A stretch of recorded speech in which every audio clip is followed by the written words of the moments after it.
I put your pulleys up. Okay.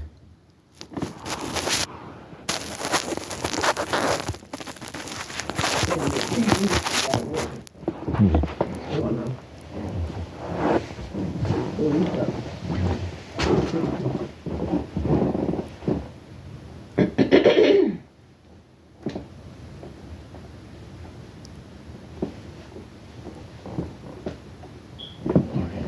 Okay. Put this on.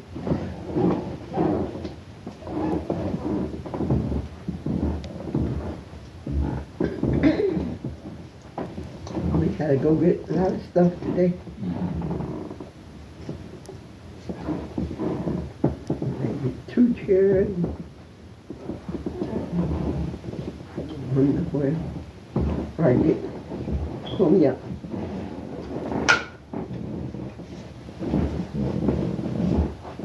I gotta get my money, I get all my money.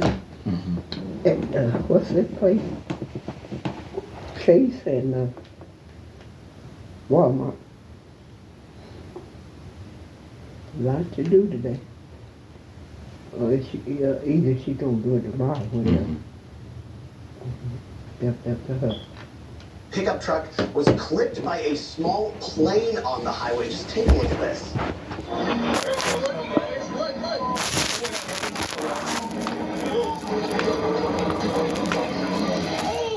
Woo, that is hard to watch. That dashcam footage obtained by our affiliate KPHO. You can see the small plane plummeting there toward the ground as the vehicle swerves out of its path. The plane's propeller hit the back of the pickup, which was carrying a family of 4. Luckily, no one was hurt. The woman who was driving the car actually said that she bought a lottery ticket after this, and honestly, I would too. Sure. All right, moving on to another unexpected counter on the roads. Nightmare fuel for you guys. This one is British Columbia. Poorly secured boat flies off the roof of a car, slamming into an oncoming vehicle. You can hear those passengers, a mother and daughter, screaming. They were able to safely pull over. No one was injured in that incident either. They should be buying a lotto ticket as well. All right, now on to an update on a story we've been following, the hack of the learning platform Canvas. The system used by thousands of schools and universities fell prey to a devastating cyber attack last week.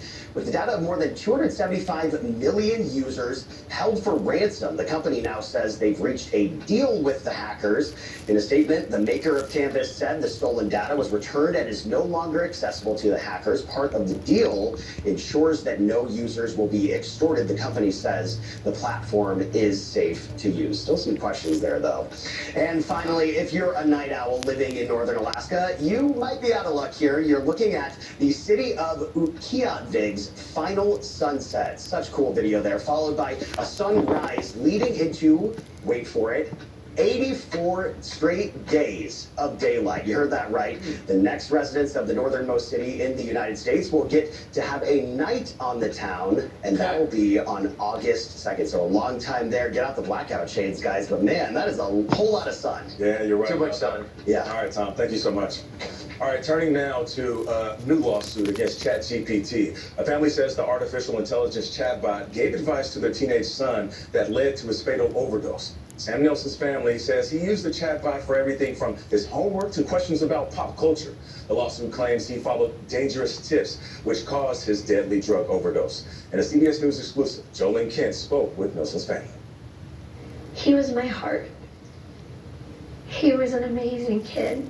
Sam Nelson was 19 years old when his mom, Layla Turner Scott, discovered him unconscious at home, just back from his freshman year of college, nearly a year ago. I found him in his bed that morning. His lips were a little blue, and I'm sorry. It's okay. Sam's mom and stepdad Angus knew he'd been struggling with alcohol and experimenting with drugs and took him to get help. They said on the night of his death, it was ChatGPT version 4.0 that's now no longer available that recommended specific dosages, including a fatal combination. He wanted to do it safely, and he would ask it questions about what he could take.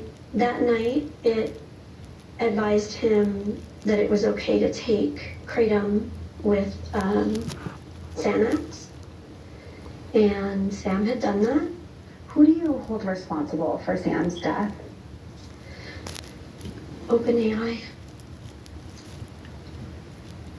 And the creators, the people who bypassed safety guards and took away safety nets. That's why Sam's mom and stepdad are suing OpenAI and CEO Sam Altman in California state court. They allege that OpenAI designed and rushed to market a defective product, and but for those deliberate choices, Sam would still be alive today.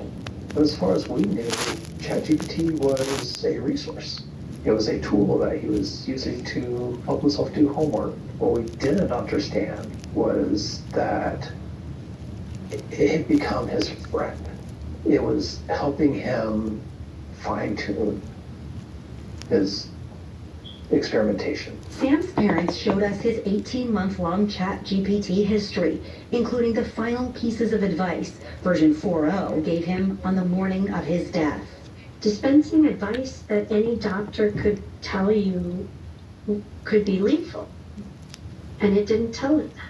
In a statement, a spokesperson for OpenAI called Sam's death a heartbreaking situation and said in part, these interactions took place on an earlier version of ChatGPT that is no longer available.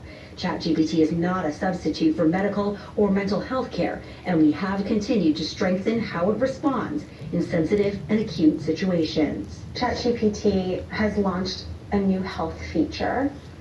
Does that worry you? That's absolutely terrifying. With the kind of advice that it was giving Sam, any doctor would lose their license. What do you want other parents to know? That this isn't safe just because somebody says it's safe.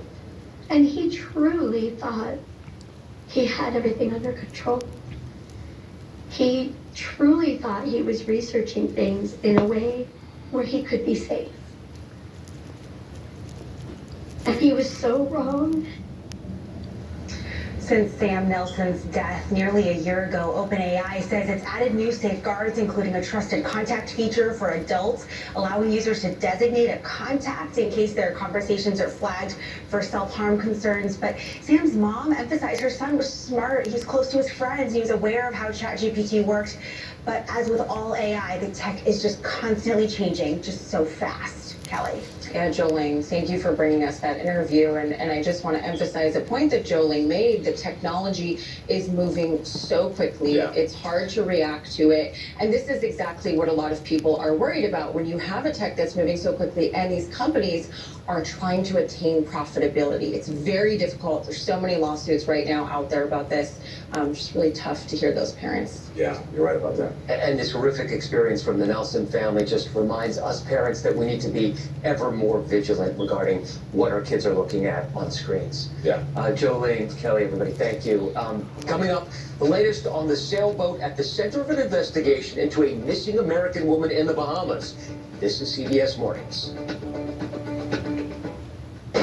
Dude, you're from another planet, but you're stuck here till you find this magic sword. I probably should have left that part out. This makes you sound a little very crazy. Skeletor destroyed our world. This is our home. I'm gonna fight for it. I know where you go. Masters of the universe. How does it feel to be the mighty warrior? Pretty great. Only Peter's too fat. When I heard her say she has osteoporosis, I thought the last thing I want is to sit around all day, like someone I know. Turns out, I got far from it. If you